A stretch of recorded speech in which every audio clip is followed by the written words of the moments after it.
សួស្តីបងប្អូនទាំងអស់គ្នាស្វាគមន៍មកកាន់ Step Tarot Card and B សម្រាប់វីដេអូរបស់ខ្ញុំគឺខ្ញុំមើលជាទូទៅជូនបងប្អូនដែលអូនចង់វីដេអូរបស់ខ្ញុំដោយចៃដន្យប្រសិនបើត្រូវជាមួយនឹងសាច់រឿងបងប្អូនទាំងអស់គ្នាសូមយកទុកក្នុងចិត្តចុះប៉ុន្តែប្រសិនបើមិនត្រូវជាមួយនឹងសាច់រឿងបងប្អូនទាំងអស់គ្នាទេសូមអស់រំលងវីដេអូខ្ញុំចុះណាហើយខ្ញុំពិតជាសូមទោសប្រសិនបើវីដេអូរបស់ខ្ញុំមានសំឡេងរំខានមួយរយៈនេះខ្ញុំក៏មិនបានធ្វើវីដេអូផុសជូនបងប្អូនទាំងអស់គ្នាដើម្បីស្ដាប់លេងកម្សាន្តដែរដោយសារតែ admin មានការរវល់ជាមួយនឹងការងារផ្ទាល់ខ្លួនច្រើនប៉ុន្តែខ្ញុំសន្យាថាខ្ញុំនឹងព្យាយាមធ្វើវីដេអូផុសជូនបងប្អូនទាំងអស់គ្នាជារឿយៗណា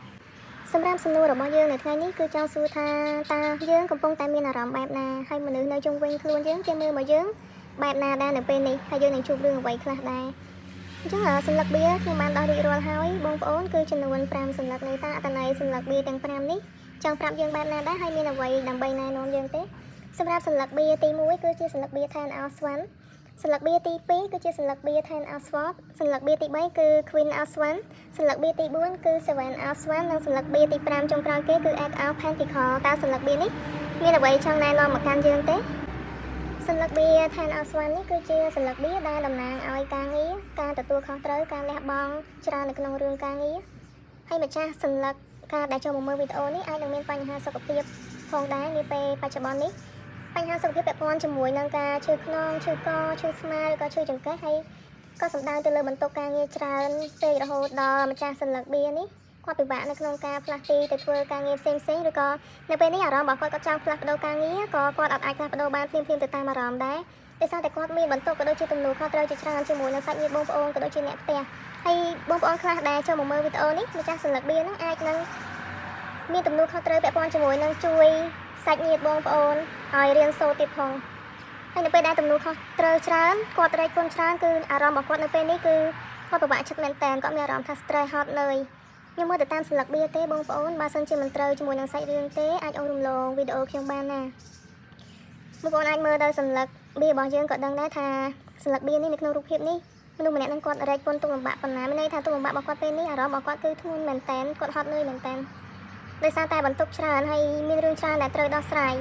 សន្លឹកបៀដែលចង់ប្រាប់នៅពេលនេះគឺគាត់មានទំនួលខុសត្រូវធ្ងន់ទៅលើរឿងលុយកាក់ហើយក៏ត្រូវចំណាយច្រើនដែរហើយសម្រាប់ចំណូលវិញគាត់ទទួលបានចំណូលច្រើនគួរសមប៉ុន្តែនៅតែទប់ជាមួយនឹងការចំណាយអត់ចង់គ្រាន់អញ្ចឹងក៏ធ្វើឲ្យគាត់មានស្ថានភាពផ្លូវចិត្តមិនល្អទេសម្រាប់ម្ចាស់សន្លឹកបៀនៅពេលនេះគឺសន្លឹកបៀចង់បង្ហាញប្រាប់គាត់បែបនេះ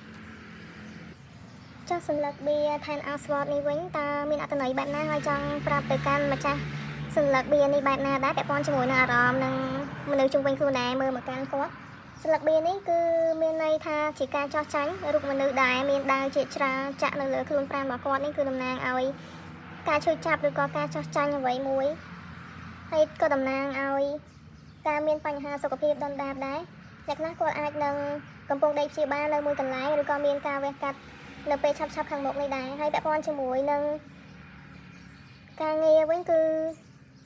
គាត់ពិបាកចិត្តក៏មានអារម្មណ៍ថា stress ខ្លាំងមែនតើហើយសម្រាប់មនុស្សជុំវិញខ្លួនដែរមើលមកកាន់គាត់គេគិតថាគាត់ជួបបញ្ហាច្រើនមែនតើនៅក្នុងជីវិតហើយ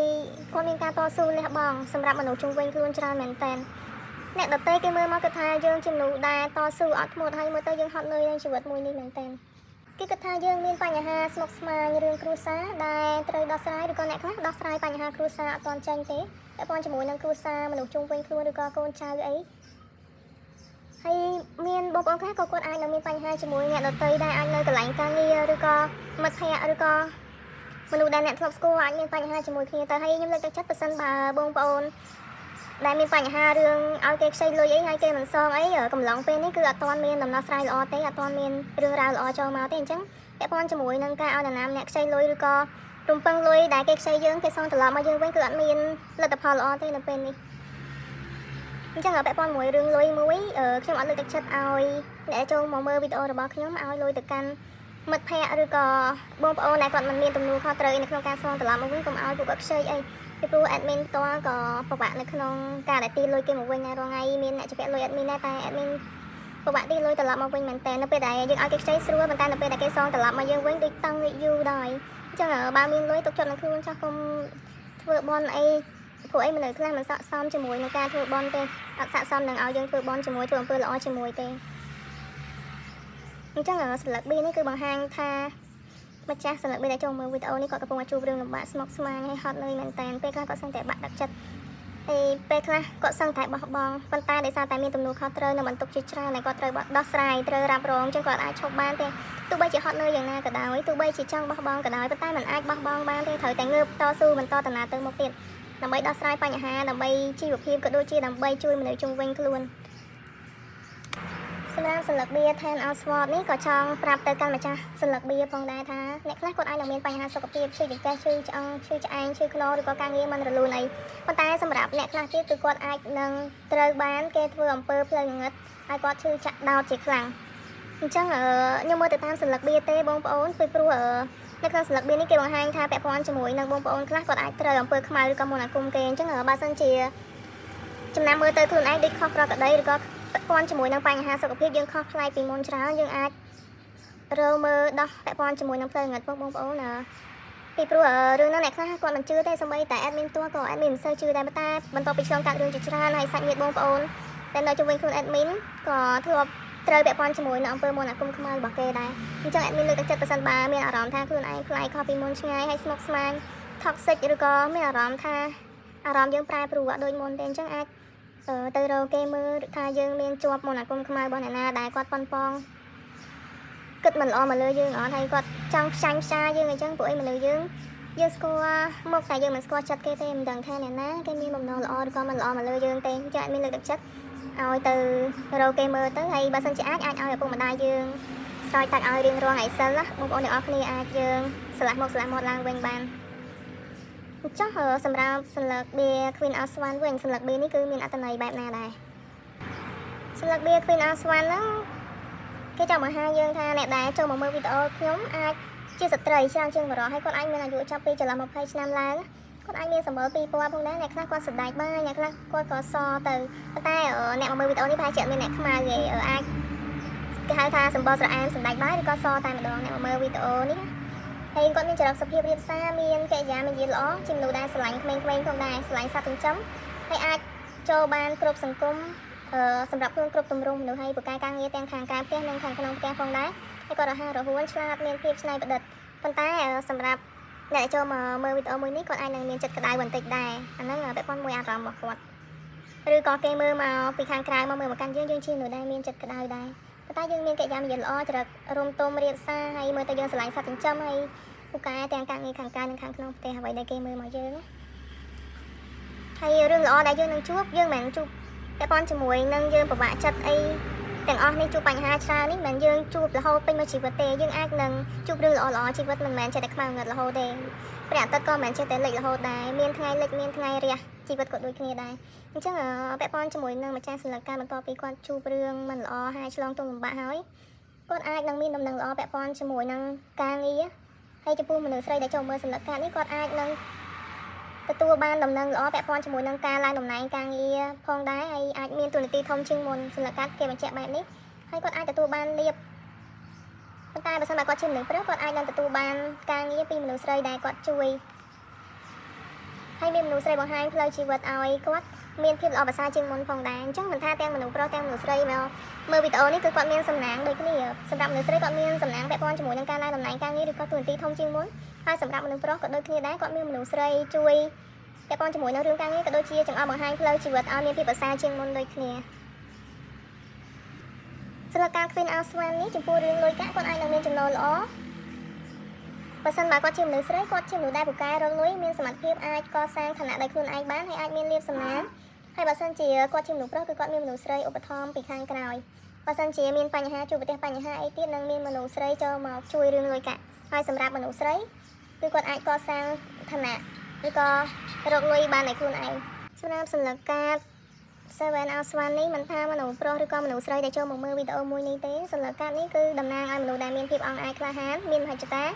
ចូលចិត្តការងារគ្រប់គ្រងហើយក៏ជាមនុស្សដែលអាចជំនះបានគ្រប់ឧបសគ្គដែរទោះបីជានាពេលខាងមុខនេះឬក៏ឥឡូវនេះអ្នកកំពុងតែជួបប្រទះបញ្ហាច្រើនលើរូបភាពនេះរូបភាពមនុស្សដែលអោប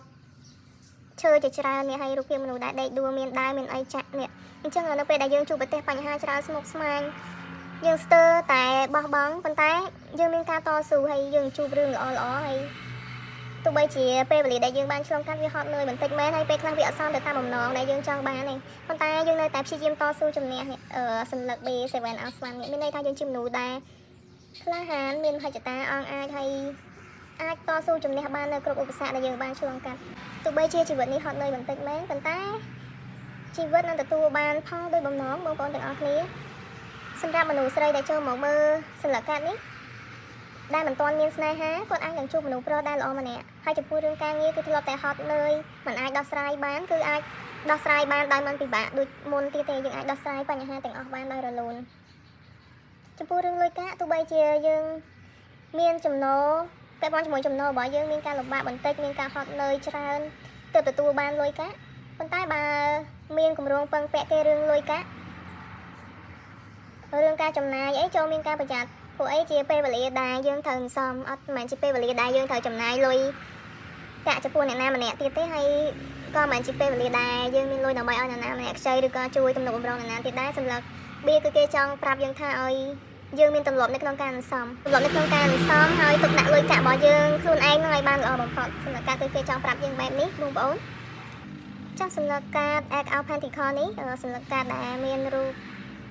កាយរូបកាក់លុយនេះតើចង់ប្រាប់យើងបែបណាដែរសម្រាប់ការនេះគឺមានន័យថាលៀបដោយចៃដន្យបើសិនបើបងប្អូនទាំងអស់គ្នាជាមនុស្សដែលចូលចិត្តសងសំណាងឬក៏ចាក់ឆ្នោតអ្នកអាចនឹងមានឱកាសទទួលបានជោគជ័យរឿងលុយកាក់ឬក៏ការងារប៉ុន្តែបងប្អូនទាំងអស់គ្នាខ្ញុំអត់លើកទឹកចិត្តឲ្យបងប្អូនទៅចាក់ឆ្នោតឬក៏ផ្សងសំណាងអីទេពីព្រោះពាក់ព័ន្ធជាមួយនឹងការចាក់ឆ្នោតផ្សងសំណាងនេះវាមិនប្រកាសថាយើងនឹងទទួលបានលទ្ធផលល្អឬក៏ទទួលបានលាភសំណាងទេគ្រាន់តែគេប្រាប់ថាបើសិនបើយើងមានការផ្សងសំណាងអីយើងអាចនឹងទទួលបានលទ្ធផលល្អប៉ុន្តែបើសិនបើបងប្អូនដាក់ឆ្នោតផ្សងសំណាងទៅរស់នៅក្រៅប្រទេសអីឬក៏ទៅរស់នៅអាមេរិកអីអាចនឹងមានឱកាសល្អដែរពាក់ព័ន្ធជាមួយនឹងការផ្សងសំណាងបែបនេះរឿងល្អរបស់ម្ចាស់សញ្ញា B ហ្នឹងគឺគេចង់ប្រាប់ថាអ្នកកំពុងតែមានលៀបធំមានការចាប់ផ្ដើមនៃស្ថិរភាពជីវិតរឿងលុយកាក់ផងដែរហើយអាចទទួលបានលុយពីកម្រៃជើងសារបើសិនបើអ្នកជាអ្នកធ្វើការឬក៏ជាអ្នកកម្រៃជើងសារហើយបើមានការងារផ្នែកសេវាកម្មក៏ល្អដែរអ្នកនឹងទទួលបានសំណាងច្រើនប្រសិនបើពេលនេះអ្នកកំពុងតែមានស្នេហាគូស្នេហ៍របស់អ្នកអាចនឹងទទួលបានរង្វាន់ធំឬក៏បើមិនទាន់មានស្នេហាទេអ្នកអាចនឹងជួបស្នេហាដែលជាអ្នកមានហើយគូស្នេហ៍របស់អ្នកនឹងផ្ដល់រង្វាន់ធំសម្រាប់អ្នកអាចនឹងមានលុយកាក់ផងដែរហើយបើសិនបើអ្នកមានក្តីសម័យចង់ទិញឡានអាចនឹងដាច់ឆ្នាំនេះឬក៏ពាក់កណ្ដាលឆ្នាំ2026អ្នកអាចនឹងសម្រេចគោលបំណងឬក៏សម្រេចបាននៅក្តីសម័យដែលអ្នកចង់ទិញឡានឬក៏ចង់ទិញទ្រព្យរបស់ផងដែរបងប្អូនហើយសញ្ញា B នេះក៏ចង់បញ្ជាក់ប្រាប់បងប្អូនទាំងអស់គ្នាដែរពាក់ព័ន្ធជាមួយនឹងការដែលឲ្យលុយគេខ្ចីគឺការជួយអ្នកដទៃអីកុំជួយអ្នកដទៃច្រើនពេកអីពីព្រោះសញ្ញាការនេះគេចង់ប្រាប់ចង់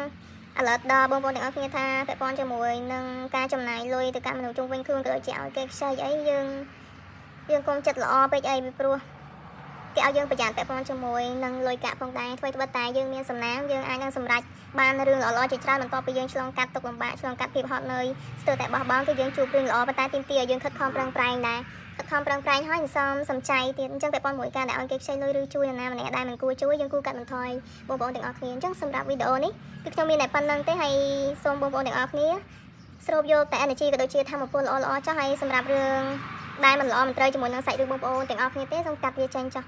អរគុណជម្រាបលាជូនពរបងប្អូនទាំងអស់គ្នាជួបប្រទះតែសំណាងល្អជួបខ្ញុំនៅវីដេអូក្រោយទៀតណា